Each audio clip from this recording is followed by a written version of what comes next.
어쨌든 이 학군 때문에 이사를 갈까? 이 고민을 해야 할 만큼 학군은 중요할까요? 제 대답은요.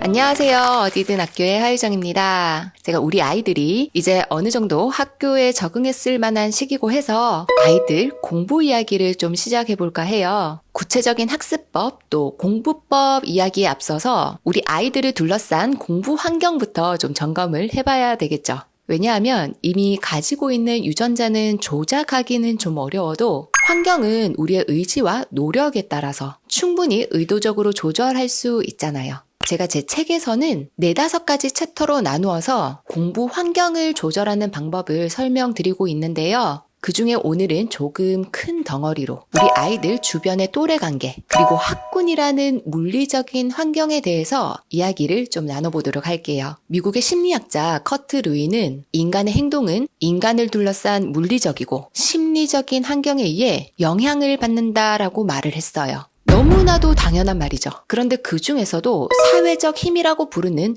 주변 사람을 인간의 삶에서 가장 큰 영향을 끼치는 변수로 꼽았어요. 당장 우리만 생각해봐도 그렇잖아요. 우리를 둘러싼 주변 타인들에게 서로 영향을 주고받죠. 그 중에서도 특히 우리 아이들은 부모님, 교사, 그리고 친구에게 영향을 많이 받아요. 시기별로 약간씩 차이가 나긴 하지만 특히 초등 아이들은 고학년으로 갈수록 친구들에게 영향을 많이 받아요. 친구 효과에 관한 연구는 정말로 다양하게 많은데 그 중에 미국 공군사관학교 후보생들을 대상으로 한 연구가 있어요. 미국 공군사관학교 후보생 3,500명을 대상으로 무작위로 30명씩 나눠서 이들을 같은 방에 배정을 했어요. 그리고 같은 방에 배정받은 이 학생들은 같은 장소에서 함께 훈련하고 먹고 공부하게 된 거예요.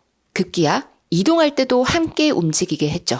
즉 다른 외부의 영향을 최대한 덜 받게 한 거예요. 이렇게 지낸 후보생들에게는 어떤 변화가 생겼을까요? 결론부터 간단하게 말씀을 드리면 성적에도 그리고 체력 테스트 결과에도 변화가 있었어요. 우리는 흔히 성적이 높은 학생과 낮은 학생을 섞어두면 그 성적이 낮은 학생들이 성적이 높은 학생들 따라서 성적이 좀 높아질 것을 기대할 수 있잖아요. 하지만 결과는 예상과는 달랐어요. 성적이 낮은 학생들이 오히려 성적이 더 떨어진 거예요. 왜 그랬을까요? 이 30명 안에서도 성적이 낮은 학생들은 그 낮은 학생들끼리 이렇게 무리를 지어서 공부를 했어요. 그러면서 오히려 나쁜 영향을 서로 더 주고받았기 때문이었어요. 그렇다면 체력 점수는 어땠을까요? 체력 점수가 낮은 학생이 체력 점수가 높은 학생을 따라서 높아졌을까요? 하지만 이것도 예상을 빗나갔어요. 체력 점수가 낮았던 학생이 체력 점수가 높아지지 않았던 것은 물론이고 그 점수가 높았던 학생마저 점수가 더 떨어진 거예요. 즉 점수가 낮은 학생이 더 점수가 높은 학생에게 더 큰 영향을 준 거죠. 자, 다시 정리를 해보면 친구는 서로에게 영향을 주고받는데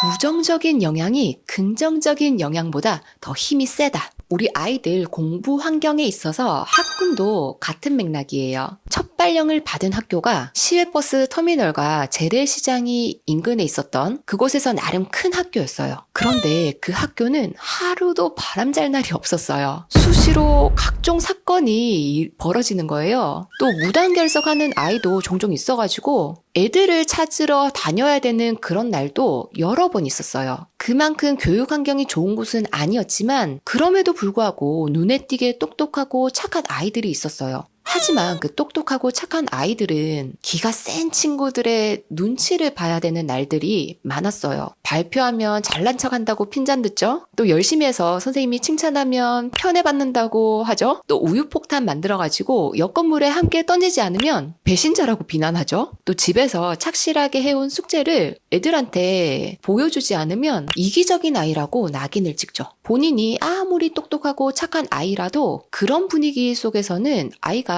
학교 다니면서 마음이 좀 편안하기는 어려울 수 있겠죠. 아이들은 어른보다 훨씬 더 이 주위 분위기에 더 흔들릴 수밖에 없잖아요. 저는 너무 안타까웠어요. 근주자적, 붉은 것을 가까이 하는 사람은 붉어진다. 틀린 말이 아닌 거예요. 그렇게 몇 년이 지나고 저는 아파트촌을 사이에 둔 또 다른 학교로 옮겨갔어요. 그 학교 아이들은 대체로 순하고 좀 착한 편이었어요. 장난기는 있어도 적어도 옆 건물에 우유폭탄을 만들어서 던지는 애는 없었어요. 수업도 곧잘 따라오는 것은 물론이고 발표 잘하는 친구를 잘난 척하는 애라고 이렇게 취급하는 그런 분위기도 아니었어요. 저는 아이들을 볼 때마다 이전 학교에서의 똑똑하고 착한 제자들이 문득문득 좀 떠올랐어요. 그 아이들이 이런 분위기에서 또 공부를 했었다면 또 어떤 마음이었을까? 더 좋았을까? 이런 생각이 들면서 또 한번 아쉽고 좀 마음이 아프더라고요. 우리가 흔히 말하는 그 학군이라고 하는 의미는 지역별로 나누어서 설정한 몇 개의 중학교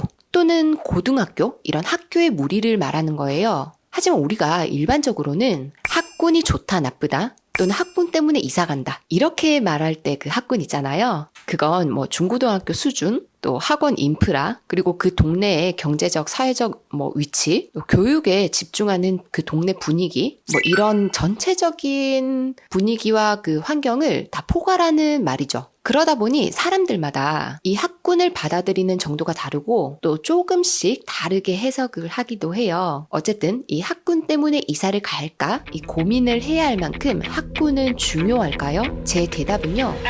예스입니다. 그런데 저는 학군의 의미를 유명 학원이 밀집한 곳 이런 곳을 좋은 학군이라고 생각하지 않아요. 제가 단지 말하는 그 좋은 학군은 면학 분위기가 좋은 학교에 한정하는 거예요. 그 나머지 학원 인프라, 동네 분위기 이런 거는 그런 면학 분위기에서 파생되어 나온 격가지일 뿐이죠. 아이들의 또래 관계, 그리고 교사와 학생 간의 관계는 학교 분위기에 속하죠. 그리고 수업에 참여하는 학생들의 수업 태도, 그리고 열의는 면학 분위기를 결정하는 거고요. 면학 분위기가 충분히 조성된 학교에서는 당연히 수업의 질도, 또 진로나 진학에 관해 관심이 많을 수밖에 없죠. 이렇게 학교 구성원 간의 관계, 면학 분위기, 수업의 질, 진로 교육 이런 것들이 학교 수준을 결정하게 되는 거고요. 가정을 제외하고 아이들이 가장 긴 시간 머무르는 곳이 바로 학교죠. 학교는 아이의 삶에서 거대한 변수가 되는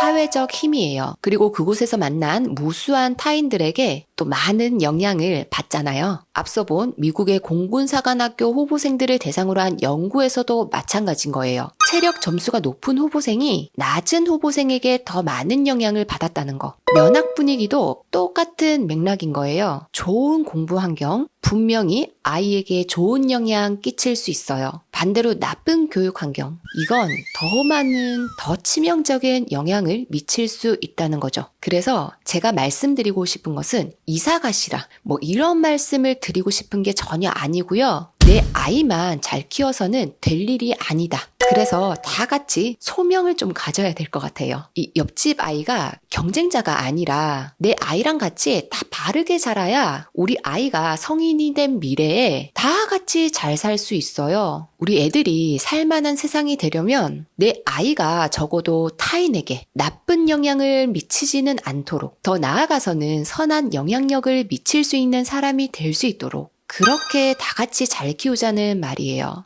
제 마음이 좀 잘 전달이 좀 되었기를 바랍니다. 어쨌든 오늘도 이야기가 좀 길었는데요. 우리 서로에게 굉장히 중요한 타인, 특히 좋은 영향을 미치는 그런 타인이 될 수 있도록 조금씩 노력을 하는 거예요. 그럼 저는 다음 영상에서 다시 찾아뵙도록 할게요. 안녕!